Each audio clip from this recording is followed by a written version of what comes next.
এটি এমন একটি শহর যার রাস্তায় হেঁটেছিলেন রোমান সৈন্যরা, মিশরীয় বণিকরা কিংবা আরবের যাযাবর সম্প্রদায়।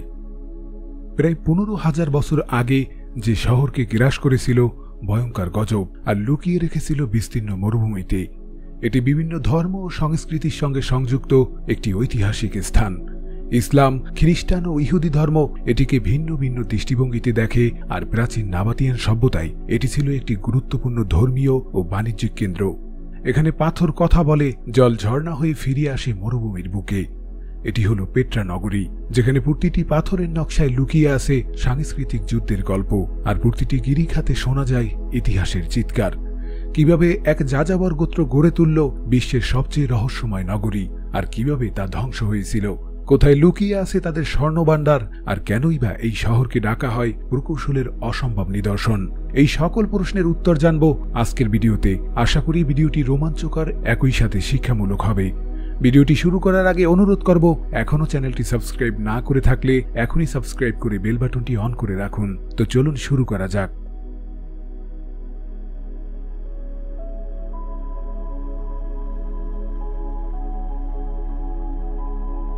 পেট্রা শহরটি জর্ডানে অবস্থিত এবং এটি প্রাচীন নাবাতিয়ান সভ্যতার অন্যতম বিস্ময়কর নিদর্শন। বিভিন্ন ধর্ম ও সংস্কৃতির মানুষ পেট্রাকে বিভিন্ন দৃষ্টিকোণ থেকে দেখেন। যেমন ইসলামে সরাসরি পেট্রার উল্লেখ নেই, তবে কিছু গবেষক মনে করেন যে কুরআনে উল্লেখিত আসহাবে হিজর সূরা হিজরের আয়াত নং 80 থেকে 84-তে মূলত নাবাতিয়ান জাতির প্রতি ইঙ্গিত করা হয়েছে, যাদের ধ্বংস ইসলামের দৃষ্টিতে আল্লাহর শাস্তির নিদর্শন। কিছু ইসলামিক ঐতিহাসিকরা মনে করেন এই অঞ্চল নবী শুআইব আলাইহিসসালামের সম্প্রদায়ের অংশ হতে পারে। খ্রিস্টান ঐতিহ্যে পেট্রার সঙ্গে বাইবেলের কিছু ঘটনার যোগসূত্র পাওয়া যায়। অনেকে মনে করেন এটি বাইবেলের উল্লেখিত শেলা নামক স্থান, যা ইদোম জাতির ভূমি হিসেবে পরিচিত ছিল।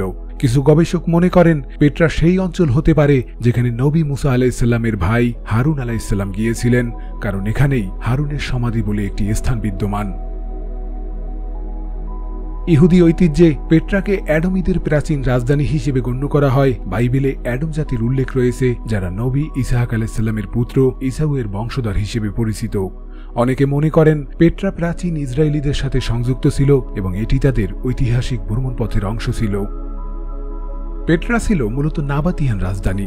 যারা আরব পৌত্তলিক ধর্ম অনুসরণ করত, তারা ধাত্তব, আল্লাত, মান্নাত এবং উজ্জয়ের মতো দেবদেবতাদের পূজা করত।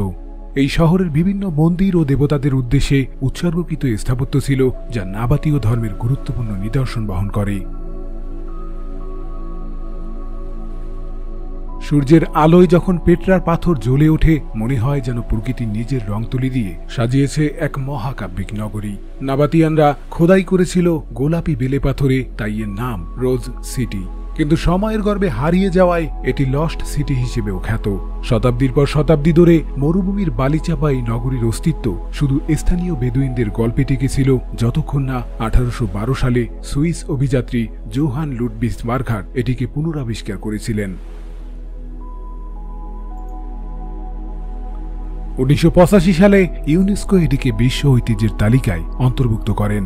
মানবসৃষ্ট প্রাকৃতিক সৌন্দর্যের অনন্য মিশেল হিসেবে আখ্যা দেন এবং 2007 সালে বিশ্বজুড়ে 10 কোটি ভোটার এটিকে বেছে নেয় নিউ 7 ওয়ান্ডার্সের তালিকায়, যেখানে প্রতিদ্বন্দ্বিতা করেছিল তাজমহল থেকে মাচু পিচু শহর, যাদের সম্পর্কে পরবর্তীতে অন্য কোনো ভিডিওতে জানব।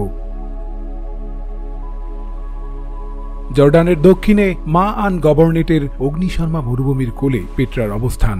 এর চারপাশ ঘিরে রয়েছে উঁচু পাহাড়, সংকীর্ণ গিরিখাত আর শুষ্ক উপত্যকা। প্রাকৃতিক সুরক্ষার বলয়ে ঢাকা এই নগরীতে প্রবেশের একমাত্র পথ ছিল 1 কিলোমিটার লম্বা 2টি গিরিপথ, যা নাবাতিয়ানরা ডিজাইন করেছিল শত্রুদের বিভ্রান্ত করতে। আজও এখানকার বালিজর ও রাতের নক্ষত্রপুঞ্জ পর্যটকদের মনে আনে সময়ের যাত্রার অনুভূতি। খ্রিস্টপূর্ব 4র্থ শতাব্দীতে আরবের উত্তপ্ত বালির উপর দিয়ে চলছে এক যাযাবর গোত্র। তাদের নাম নাবাতিয়ান। রুক্ষ প্রকৃতি তাদের শিখিয়েছিল বেঁচে থাকার মার্শাল আর্ট, কিন্তু কি করে এই নোমাডিক যোদ্ধারা পরিণত হলো বিশ্ব বাণিজ্যের মগজে? উত্তর লুকিয়ে আছে তাদের কৌশলে। মরুভূমির বুকে তারা গড়ে তুলেছিল এক অদৃশ্য সাম্রাজ্য, যার মুদ্রা ছিল জল, শক্তি ছিল গোপন পথের জ্ঞান। নাবাতিয়ানদের আদি ইতিহাস রহস্যে ঢাকা। তাদের ভাষা ছিল প্রোটো আরবিক, কিন্তু লিখিত রেকর্ডের বদলে তারা রেখে গেছে পাথরের গায়ে খোদাই করা প্রতীক। খ্রিস্টপূর্ব 312 সালে গ্রিক ইতিহাসবিদ ডিওডোরাস লিখেছিলেন, নাবাতিয়ানরা মরুভূমির ভৌগোলিক গোপনীয়তাকে অস্ত্রে পরিণত করেছিল।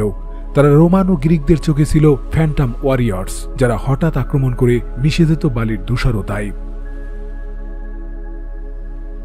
পেট্রার স্ট্র্যাটেজিক অবস্থান ছিল লোবান পথের হৃদয়ে, যেখানে ভারত, আরব এবং ভূমধ্যসাগরীয় অঞ্চলের মশলা, রেশম এবং সুগন্ধি রেজিন চলাচল করত। নাবাতিয়ানরা এই পথে চালাত শুল্কের শিকার। বাণিজ্য কাফেলাকে সুরক্ষা দেওয়ার নামে কর আদায় আর শত্রুদের ঠেকাতে তারা তৈরি করেছিল গোপন জলাধার।